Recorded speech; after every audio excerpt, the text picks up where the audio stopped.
Tout est affaire de symbole quand on parle d'une réforme aussi sensible, Jean-Baptiste Djebbari. Comment alors parler de justice pour tous quand vous défendez la situation de Jean-Paul Delevoye au sein du gouvernement? Comment?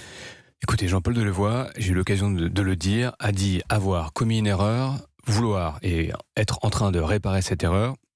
Et il a par ailleurs dit lui-même qu'il s'exprimerait sur ce sujet s'il était invité. Il a surtout dit qu'il a pensé à démissionner. Vous l'invitez à penser de nouveau à démissionner? Non, mais moi, vous savez, je ne donne de leçons de morale à personne. Oui, vous faites partie d'un collectif et vous risquez d'alimenter encore une forme de colère, voire de haine dans le pays. Quand vous faites partie d'un collectif, vous êtes solidaire.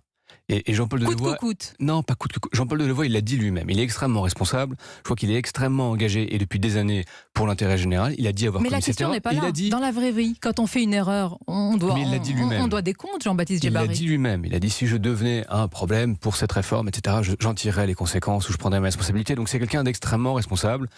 Invitez-le. Donc il doit prendre ses responsabilités selon vous. Je dis juste, il est responsable. Il a dit exactement quelle a été sa position. Moi, je veux le dire. Les élus.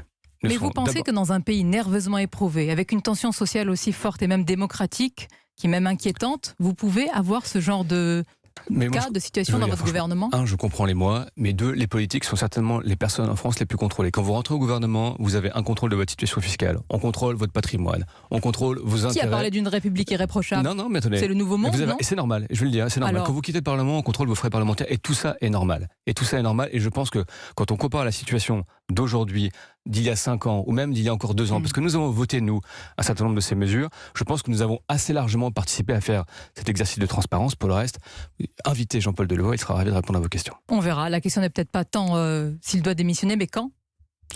Invitez Jean-Paul Delevoye, il sera ravi de répondre à vos questions. Merci Jean-Baptiste Djebbari d'avoir été notre invité ce matin sur Europe 1.